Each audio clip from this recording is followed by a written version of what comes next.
Inside a 60 Minutes interview with Dr. John LaPook. Is everyone's phones on silent? There you go. We're good to go? All right. How many interviews do you think you've done over the years? Dozens, hundreds? Hundreds at least. Is this one different? Yes. I think it's probably the most meaningful interview I've ever done.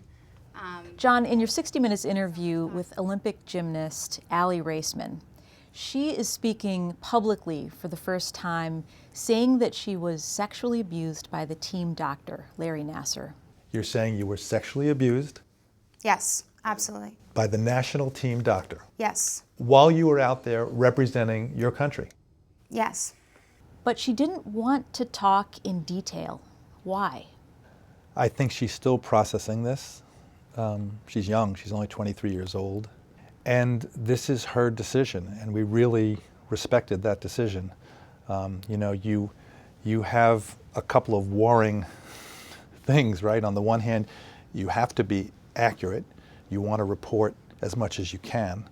But on the other hand, you really have to be sensitive to her. I wanted to make sure that I did everything I could to not make things worse. Speeding.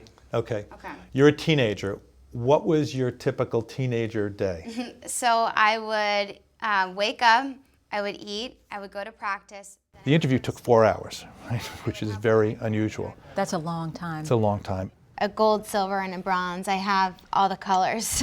And I think one of the reasons why it took so long was I was really trying to let her be a partner in the interview. I didn't want it to be certainly not a grilling. I wanted to see that she was comfortable and then fire a warning shot. Say, okay, now we're going to be talking about Larry Nassar. We're going to turn now to Dr. Nassar, to Larry Nassar. Okay. When was the first time that you give her time to react to that and to process that? And then to go at the pace that she wanted to go. I think about, you know, this interview, coming out with the book, like that's my way of having control.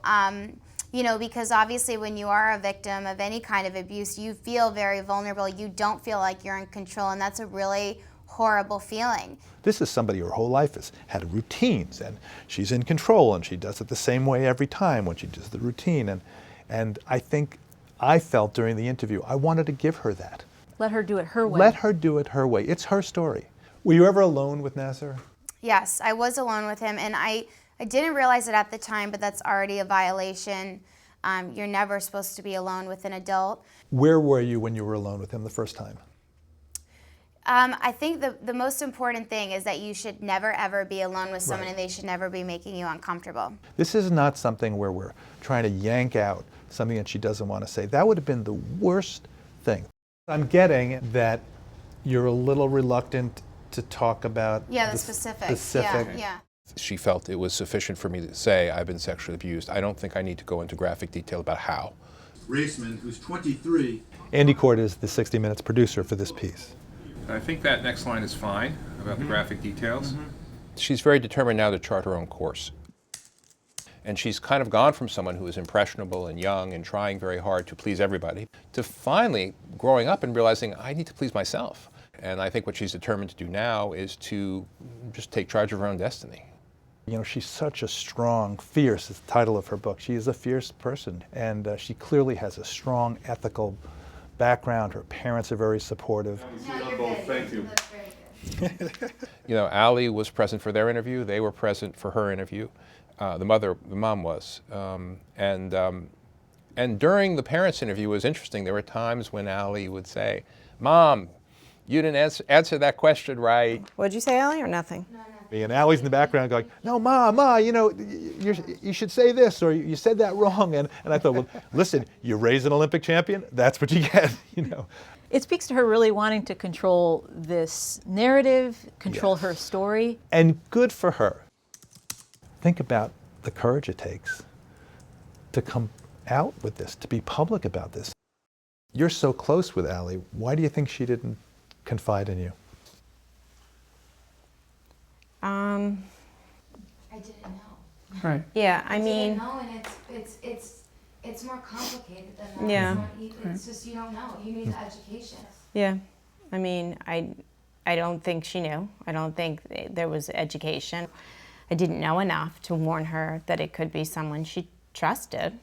They want to get a message out, right, to parents? They do. One of their main reasons for doing this is they wanted to make it clear to people that stranger danger isn't the real danger that your kids are facing, that the real danger is someone you know, someone you trust, someone who's a community leader. And we know this intellectually, but how do you talk to your kid about this without undermining their trust in everyone?